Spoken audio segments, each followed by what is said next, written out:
জানি কিচক, আমি সব জানি। তোমার মতো বিশ্বস্ত দক্ষ অনুচর উৎকল রাজ্যের সম্পদ। আমাকে কেন ডেকেছেন মহারাজ? তোমাকে একটি গুরুত্বপূর্ণ কাজের দায়িত্ব দেব। অত্যন্ত গোপন সে কাজ, কাক পক্ষীতেও যেন টের না পায়। টের পেলে আমার সিংহাসন টলে উঠবে, এমনকি বিদ্রোহ দেখা দিতে পারে। কি এমন কাজ মহারাজ? তোমায় এক নারীকে অনুসরণ করতে হবে। নারী? কে সে? এক বিষ কন্যা। তার মানে গুপ্ত হত্যা? ঠিকই ধরেছ। কাকে জানো? কাকে? তোমার অনুমানই ঠিক ছিল। আজ থেকে 5 বছর আগে তোমার অনুমানকে আমি গুরুত্ব দিইনি, কিন্তু আজ বুঝতে পারছি তুমি ছিলে অভ্রান্ত। তখন তোমার কথা শুনে যদি যা হবার তা হয়ে গেছে। দ্বিতীয়বার এই ভুল আমি আর করতে চাই না। আমি কিছু বুঝতে পারছি না মহারাজ। সেনাপতি গোবিন্দ বিদ্যাধরকে পৃথিবী থেকে সরিয়ে দিতে হবে। আমি জানতাম মহারাজ এমন একটা কিছু ঘটবে। উচ্চাকাঙ্ক্ষী লোভী সেনাপতির জাল চারিদিকে ছড়িয়ে পড়েছে। সেদিন যদি আপনার পত্নীর ভ্রাতার কথা আপনি অবিশ্বাস না করতেন, যদি আমার কথার গুরুত্ব দিতেন, তাহলে এমনটি হতো না। আমি জানতাম ভুল আপনার ভাঙবেই। শোনো কিচক, সেনাপতি হস্তি বাহিনী নিয়ে গড় মন্দারণ অভিমুখে যাত্রা করেছে। বালেশ্বরের জঙ্গলে তারা রাত্রি যাপন করবে। তোমায় যে করেই হোক একটা উপায় বের করতে হবে, যাতে বিষ কন্যা গোবিন্দর খুব ঘনিষ্ঠ হতে পারে। তুমি ছায়ার মতো ওদের অনুসরণ করবে, কিন্তু খুব সাবধান। কেউ যেন বুঝতে না পারে ওই বিষ কন্যাকে আমি তার কাছে পাঠিয়েছি, তাহলে তার ফল হবে মারাত্মক। আশা করি তোমার মতো একজন বিশ্বস্ত দক্ষ অনুচরকে এর বেশি কিছু বুঝিয়ে বলতে হবে না। মহারাজ, ওই বিষকন্যাকে আমি চিনব কি করে? তোমাদের দেখা হবে কটকে নয়, বালেশ্বরের জঙ্গলে, রাত্রির অন্ধকারে।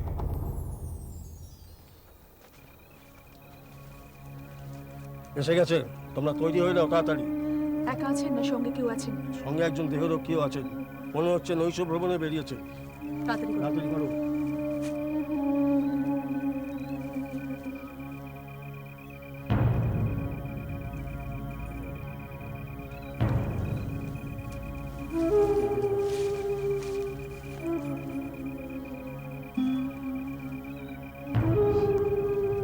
চাচা চাচা, যত খুশি চাচা, এই গভীর জঙ্গলে কেউ তোকে বাঁচাতে আসবে না।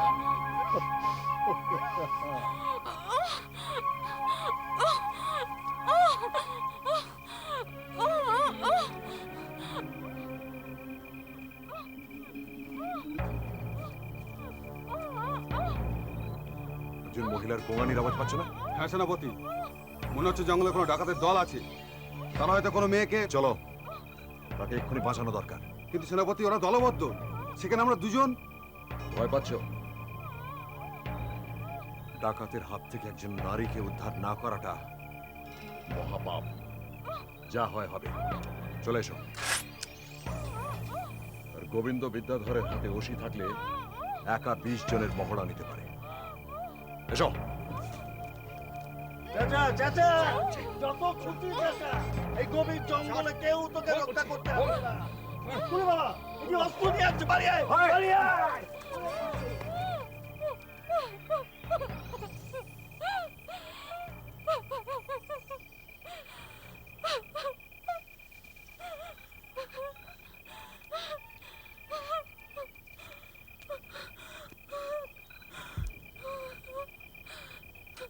আপনার কোনো ভয় নেই, চোখ খুলুন।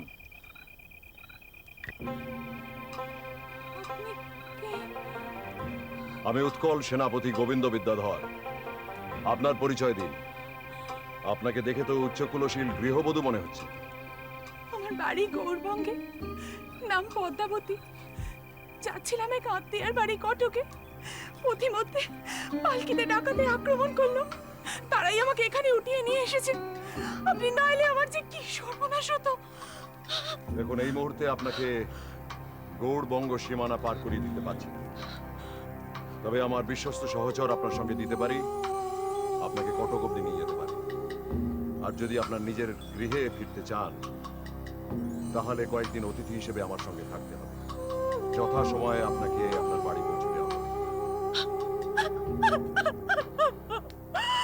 বাড়ি? কি হবে বাড়ি ফিরে? কে ঠাঁই দেবে আমার? ডাকাতে যাওয়া মেয়েকে কেউ ঠাঁই দেয়? আমি তো মরণ হলে ভালো হতো। কেন বাঁচালেন আপনি আমাকে? বলুন কেন বাঁচালেন? আপনি একটু শান্ত হন, শান্ত হন। এত অল্প বয়স আপনার, এই বয়সে আপনি মরণের কথা ভাবছেন? জানি জানি, আমার বয়স আছে, রূপ আছে, যৌবন আছে, কিন্তু কি হবে তাই দিয়ে? আমি তখন প্রাপ্ত। জীবনে বেঁচে থাকার জন্য ন্যূনতম অর্থ সম্পদ পর্যন্ত আমার কাছে নেই। কি করে কাটাবো আমি আমার বাকি জীবনটা? তবে কি আমাকেও বেঁচে নিতে হবে পৃথিবীর সেই আদিমতম পেশা? আমারও ঠাঁই হবে কোনো পারাঙ্গনার গৃহে? ভগবান, ভগবান কেন দিলে আমাকে আবার নতুন জীবন? আমি তো মরে গেলে ভালো হতো। আপনি শান্ত হন, আপনি শান্ত হন। আপনি উঠুন, আপনি উঠুন। আপনি কাঁদবেন না ভদ্রে, আমাকে একটু ভাবতে দিন। আবার সময় নেই আর কিছু। আমার সব গেছে, আমার জীবনের রূপ, ভস্ম সব গেছে। কিন্তু মরবো বললেই তো মরা যায় না। আচ্ছা, আপনি আমাকে কোনো অনাথ আশ্রমে ঠাঁই দিতে পারেন? আপনার মতন রূপসী থাকবে অনাথ আশ্রমে? না না, আমি স্বপ্নেও ভাবতে পারছি না। তবে আপনার চরণে ঠাঁই দিন আমাকে। না না না ভদ্রে। আপনার মতন রূপসী শ্রেষ্ঠা, তার ঠাঁই আমার চরণে হবে কেন? তার ঠাঁই হবে আমার হৃদয়ে। আপনাকে পেলে আমি নিজেকে সৌভাগ্যবান মনে করি। এসো পদ্মাবতী।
কি ব্যাপার?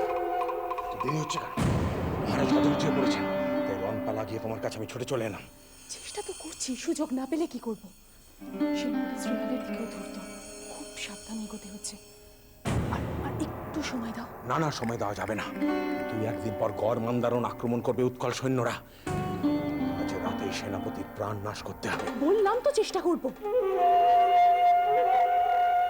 তোমার কথায় অন্যরকম সুর দেখছি। মহারাজও তোমার সন্দেহ করছেন। কি ব্যাপার? তুমি সেনাপতির প্রেমে পড়ে গেলে নাকি? আমি বিষকন্যা, আমার মন নেই, প্রেম নেই, ভালোবাসা নেই। মহারাজকে নিশ্চিন্ত হতে বলতে পারো। নিশ্চিন্ত আর হতে পারছে কই?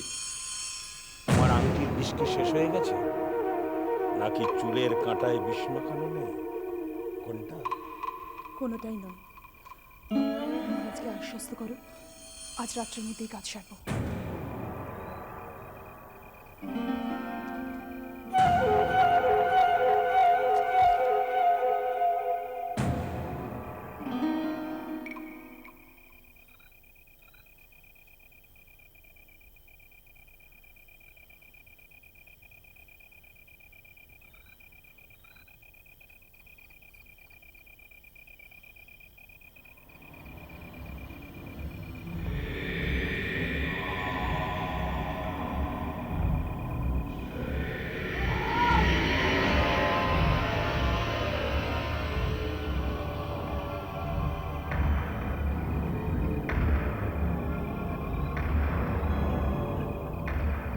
এত রাত হয়ে গেল এখনো ঘুমোনি?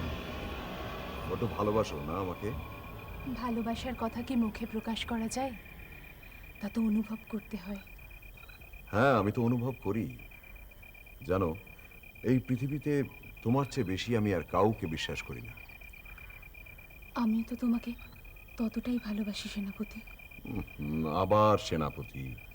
আমার নাম নেই। যাক সব কথা।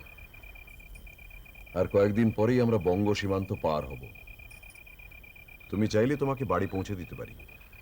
আমাকে তাড়িয়ে দিচ্ছ কেন সেনাপতি? আমার চোখের দিকে তাকিয়ে দেখো। আমার চোখের ভাষা তুমি বুঝতে পারো না? আমার মন, প্রাণ, আমি তো সবকিছু তোমাকে সঁপে দিয়েছি সেনাপতি। তাই? তাহলে বাহ, বেশ সুন্দর আংটি তো, বিশেষ রকম। কোত্থেকে পেলে? থাকো সব কথা। তুমি তো বেশ শৃঙ্গার পটিয়সী। উৎকলের বার বনিতারাও এতটা দক্ষ নয়। একজন গৃহবধূ হয়ে বিদ্যা তুমি কোত্থেকে পেলে? আমার স্বামীর বাদশায়ন পড়ার অভ্যেস ছিল, তার কাছ থেকেই শিখেছি। তাই? তাহলে প্রমাণ দাও।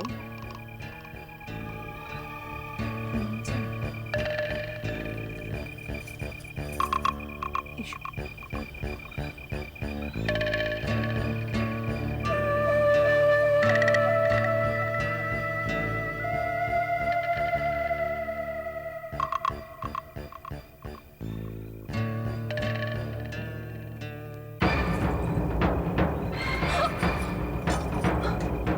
বল, আমাকে মারতে এসেছিলি কেন? কার নির্দেশে? বলবো না। তাহলে তোকে ঘোড়ার খুঁড়ের তলায় আমি পিষে মারবো। পারবে না। কেন? স্বয়ং গজপতি আমাকে পাঠিয়েছে। মহারাজ আমাকে হত্যা করতে চান? কেন? তুমি বিশ্বাসঘাতক তাই ভাবছো? আমাকে মারলে মহারাজ তোমাকে ছেড়ে দেবেন? জ্যান্ত পুড়িয়ে মারবেন। মহারাজ আমাকে হত্যা করার জন্য বিষকন্যা পাঠিয়েছেন। তোকে আমি মারব না, তোকে আমি বাঁচিয়ে রাখবো। রাজ্যবাসীর সামনে তোকে সামনে রেখে আমি প্রমাণ করব যে মহারাজ কত বড় চক্রান্তকারী।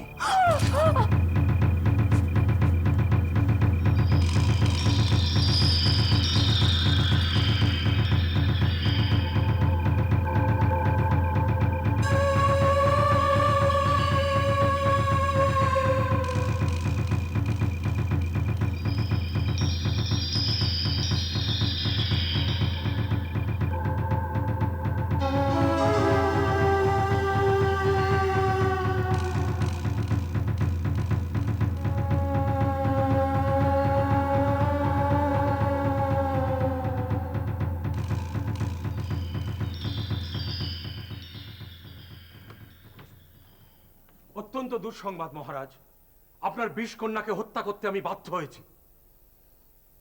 এত উত্তেজিত হচ্ছ কেন কিচক? শান্ত হও, সবিস্তারে বলো কি ঘটেছে। মহারাজ প্রতাপরুদ্রদেব কোনো সংবাদেই বিচলিত হয় না। বলো কি সংবাদ? রমণ করার অছিলায় আপনার বিষ কন্যা মাথার কাঁটায় বিষ লাগিয়ে সেনাপতিকে হত্যা করতে চেয়েছিল, কিন্তু অকস্মাৎ সেনাপতি নিজেকে রক্ষা করেন। হাতে নাতে ধরা পড়ে যায় আপনার বিষ কন্যা। তারপর? তারপর সেনাপতির চাপে আপনার বিষ কন্যা স্বীকার করে নেয় আপনার নির্দেশে সে হত্যা করতে এসেছে। সেনাপতি জেনে গেছে যে তাকে হত্যা ষড়যন্ত্র হচ্ছে? হ্যাঁ মহারাজ, সেনাপতি চেয়েছিলেন বিষ কন্যাকে সামনে রেখে প্রজাদের খেপিয়ে তুলতে, যাতে প্রমাণ করতে পারেন আপনি কুচক্রী। তাই বাধ্য হয়ে বিষ কন্যাকে পৃথিবী থেকে সরিয়ে দিলাম। সেনাপতির হাতে আর কোনো প্রমাণ নেই, কারণ মৃত মানুষেরা কথা বলতে পারে না। তুমি উচিত কাজই করেছো, কিন্তু গোবিন্দ তোমাকে চিনতে পারেনি? না মহারাজ, আমি অন্ধকারে মিশে আড়ালে দাঁড়িয়েছিলাম। আমার ষষ্ঠ ইন্দ্রিয় বলছিল আজ একটা কিছু ঘটবেই। আমি প্রস্তুত ছিলাম। বিষকন্যা আপনার নাম করতেই আমি তাকে হত্যা করে দ্রুত ঘোড়ায় চড়ে পালিয়ে এলাম। আপনার কোনো চিন্তা নেই মহারাজ। তুমি ঠিক কাজই করেছো, কিন্তু আমার দুশ্চিন্তা আরো বাড়লো। আমরা দুজনে দুজনকে শত্রু হিসেবে চিনলাম, কিন্তু আমাদের কারোর হাতেই কোনো প্রমাণ নেই। আমাদের দুজনকেই এখন ওই সৌহার্দ্যের মুখোশ পরে ঘুরে বেড়াতে হবে। আমি মহারাজা প্রতাপ রুদ্রদেব আমার সেনাপতিকে আমি বরখাস্ত করতে পারি না, তাতে প্রজারা অসন্তুষ্ট হবে। তারা ভাববে রাজ্যের সেনাপতি, উপরন্তু আমার শ্যালক, তার প্রতি আমি এই অবিচার কেন করলাম? রাজনীতির গোলকধাঁধা বড়ই জটিল কিছু, কিন্তু গোবিন্দ বিদ্যাধরকে আমি এক বিন্দু বিশ্বাস করি।